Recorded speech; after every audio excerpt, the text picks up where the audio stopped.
Alright, so we've given that another minute, and the plan now is just to have an inspection of the hive. So what we'll generally do is, rather than taking the frame right from the end, we'll take the second frame out first.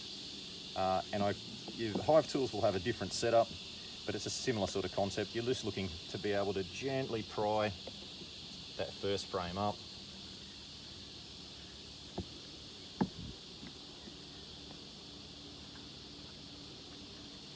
And the smoother and gentler you can do this, the less damage you do to the hive and the less upset the girls are going to be.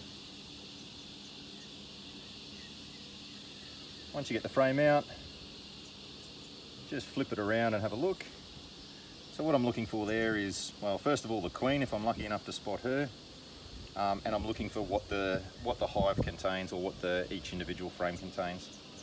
So if you come in nice and close on that one, you'll see there's plenty of undeveloped honey there, so that's just nectar in there at the moment. And up the top corner here, that's capped honey, so that's the cell actually full, and it's been sealed up, ready to dehydrate and turn it into the honey. All the bees that you can see on here are drones, are workers. So they're your female bees that do all the work. I can't see any drones on that one at the moment. The drones look fairly different. They've got bigger eyes and they're a slightly bigger body as well. So you then want to just set that frame very gently aside, make sure you don't squash anyone.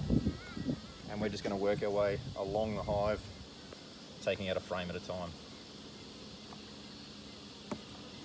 Oh, that one's stuck in well. Alright, so this is the second frame, and there's a few things to point out on this one.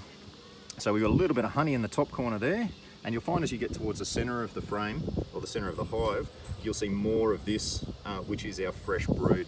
So all of these capped cells have got a little grub in them, and that will turn into a new bee as they go. And if you look just in the corner here, you'll see some little yellow grubs inside.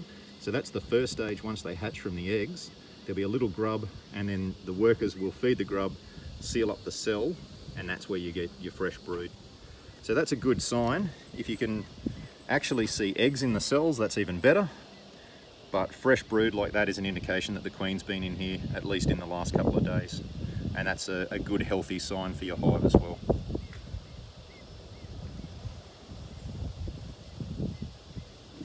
And then all I'm going to do is work my way along, frame by frame. If you find that the bees are starting to get up on top of the frames, you can just blow a couple of puffs of smoke. Again, just to encourage them to go back down inside the hive.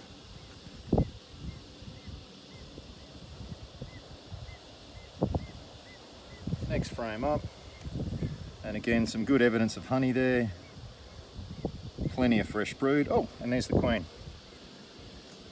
That's her there. So see the longer body, a little bit wider, shorter wings, and she actually moves differently. She's got quite an erratic movement. So yeah, that doesn't always happen. It's always a bonus when you see that. And I'm just going to carefully put that frame back in because I definitely don't want to lose her. But that's brilliant because then I can tell there's definitely a queen in this hive. I'm seeing good evidence of honey collection. I'm seeing good evidence of fresh brood. So I'm just going to work my way through the rest of those frames, and then I'm going to put them back in the same order and seal everything back up.